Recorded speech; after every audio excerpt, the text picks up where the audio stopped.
इस कहानी की लेखिका है सोनिया सैनी। मोनिका 21 साल की नवयुवती थी। कैंपस प्लेसमेंट में उसे एक अच्छी आईटी कंपनी में जॉब मिल गई थी। उसकी शिफ्ट रात के तकरीबन 12 बजे खत्म होती थी। उस रोज भी अपना काम खत्म करने के बाद वो ऑफिस से निकली और अपनी साइकिल की मदद से रेलवे स्टेशन पहुंच गई। साइकिल को पार्क करने के बाद मोनिका प्लेटफॉर्म पर खड़ी होकर अपनी ट्रेन का इंतजार करने लगी।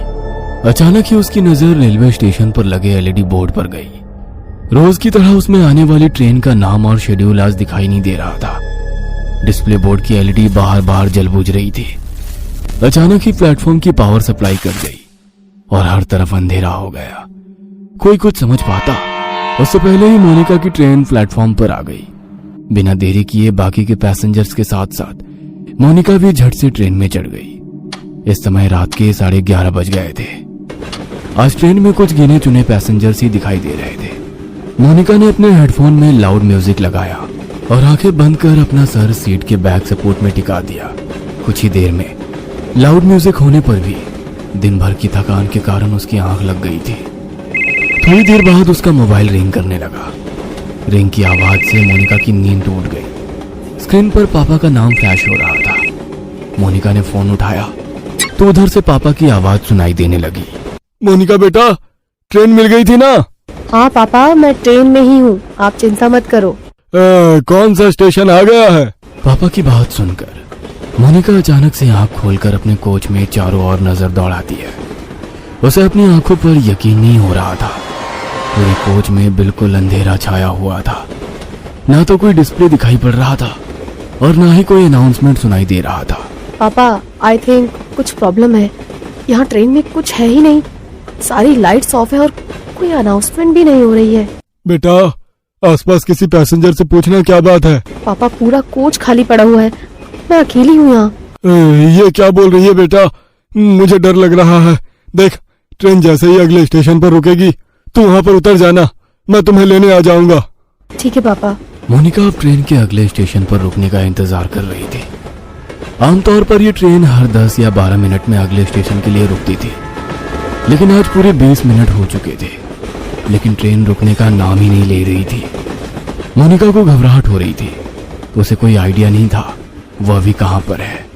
ड्राइवर की कैबिन में जाकर उससे कांटेक्ट करती हूँ, शायद कुछ हेल्प कर सके। ऐसा सोचकर मोनिका अपनी मोबाइल की टॉर्च ऑन करके इंजन रूम तक पहुंच जाती है। वहां जाकर वो ड्राइवर के केबिन को लगातार खटखटाती रहती है, लेकिन अंदर से कोई जवाब नहीं मिलता। डर से मोनिका की सांसें उखड़ रही थी। अपनी उखड़ती सांसों को शांत करके वह वापस अपनी सीट पर आकर बैठ जाती है। अब उसे बस ट्रेन के रुकने का इंतजार था ताकि वो नीचे उतरकर मदद मांग सके और अपने पापा को वहां बुला सके। इसी तरह 10 मिनट और बीत जाते हैं। अचानक ट्रेन की स्पीड कम होने लगती है। ट्रेन की स्पीड को कम होते देखकर मोनिका की जान में जान आने लगती है। कुछ ही मिनटों में ट्रेन किसी स्टेशन पर आकर रुक जाती है। बाहर घना अंधेरा छाया था। स्टेशन पर कहीं भी उजाला नहीं दिख रहा था। मोनिका ने खिड़की से झांककर बाहर देखा तो प्लेटफॉर्म पर एक भी इंसान नहीं था। अब तो मोनिका को और भी डर लगने लगा था। उसने जल्दी से अपना मोबाइल निकाला और फिर से पापा को फोन मिला दिया। पापा, ट्रेन किसी स्टेशन पर रुकी है, लेकिन ये कौन सा स्टेशन है कुछ समझ नहीं आ रहा। बाहर सिर्फ अंधेरा ही अंधेरा दिखाई दे रहा है। प्लेटफॉर्म पर भी कोई आदमी नहीं दिख रहा है। मैं क्या करूं? बेटा, एक बार मैप में अपनी लाइव लोकेशन चेक करो, तुम्हें पता चल जाएगा कि अभी तुम्हारी ट्रेन कहां पर है। मोनिका अपनी लोकेशन चेक करती है तो पता चलता है कि वो किसी अनजान जगह पर है जिसे जीपीएस भी ट्रैक नहीं कर पा रहा था। मोनिका फिर अपने पापा को फोन लगाती है। पापा, ये सब क्या हो रहा है मेरे साथ? इस जगह को जीपीएस भी ट्रैक नहीं कर पा रहा है। मैं कहाँ जाऊं?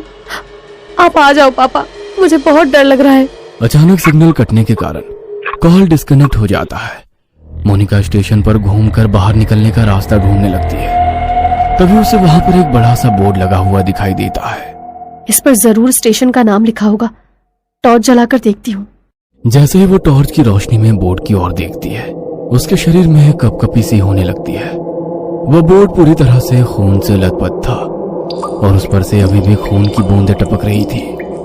मोनिका घबराकर वहां से भागकर वापस अपनी ट्रेन की ओर आने लगती है कि तभी उसका फोन बजने लगता है। डरो नहीं बेटा, हिम्मत से काम लो। तुम्हारी ट्रेन जिस ट्रैक से आई है उसी ट्रैक पर वापस चलो। देखो आसपास कुछ तो होगा, कोई चर्च, कोई बिल्डिंग, कुछ न कुछ जरूर होगा। तुम कोशिश करो, जैसे ही तुम्हें कुछ भी दिखाई दे तुरंत मुझे बताना। मैं भी पुलिस से मदद मांगने की कोशिश कर रहा हूँ। आंसू पोंछकर मोनिका पापा के कहे अनुसार अपोजिट डायरेक्शन में भागने लगती है। ट्रैक पर हर तरफ अंधेरा ही अंधेरा छाया हुआ था। भागते हुए मोनिका को अपने पीछे कई सारे कदमों की आवाजें सुनाई दे रही थी। ऐसा लग रहा था कई सारे लोग उसके पीछे पीछे दौड़ रहे हो। मोनिका घबराकर अपने पीछे की ओर देखती है, लेकिन पीछे सन्नाटे के सिवा कुछ भी नहीं था। मोनिका पूरी ताकत लगाकर दौड़ती ही जा रही थी। अचानक ही उसके कानों में किसी की आवाज सुनाई देती है। ऐसा लग रहा था कोई गुस्से में उसका नाम पुकार रहा हो। मोनिका अब इतना ज्यादा डर चुकी थी कि उसके अंदर पीछे मुड़ने की हिम्मत भी नहीं बची थी। हाथ में मोबाइल पकड़े वह फ्लैश लाइट की रोशनी में दौड़ती चली जा रही थी। अचानक ही उसके दौड़ते कदम ठिठक कर रह गए। उसने देखा कि सामने पोल पर एक औरत उल्टी लटकी हुई थी। उसके बाल हवा में लहरा रहे थे और वो खतरनाक चेहरे के साथ जोर जोर से हंस रही थी। मोनिका का हलक डर से सूख रहा था। अब उसमें और आगे जाने की हिम्मत नहीं बाकी थी, इसलिए वो वापस स्टेशन की तरफ जाने के लिए मुड़ जाती है।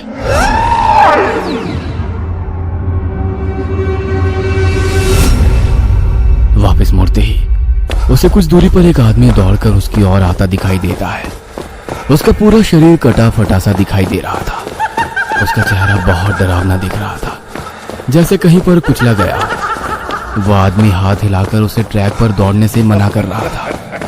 मोनिका को अब समझ नहीं आ रहा था कि वो कहाँ जाए। घबराकर वो फिर से पोल की तरफ देखती है, जहां अभी कुछ मिनटों पहले एक औरत उल्टी लटकी हुई थी। वो पोल अब बिल्कुल खाली था। आगे का रास्ता भी बिल्कुल खाली दिखाई दे रहा था, इसलिए उस आदमी से बचने के लिए मोनिका फिर से ट्रैक पर दौड़ने लगती है। कुछ दूर दौड़ने के बाद उसे ट्रैक के पास एक गाड़ी खड़ी दिखाई देती है।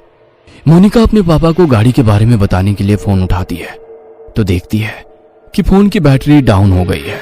इस गाड़ी के हेडलाइट्स ऑन है, मतलब गाड़ी में जरूर कोई है। क्या करूं? मदद मांग लूं या ऐसे ही भूतिया स्टेशन पर अपनी मौत का इंतजार करती रहूं? मोनिका कुछ देर सोचती है और उसके बाद हाथ हिलाते हुए गाड़ी के सामने जाकर खड़ी हो जाती है।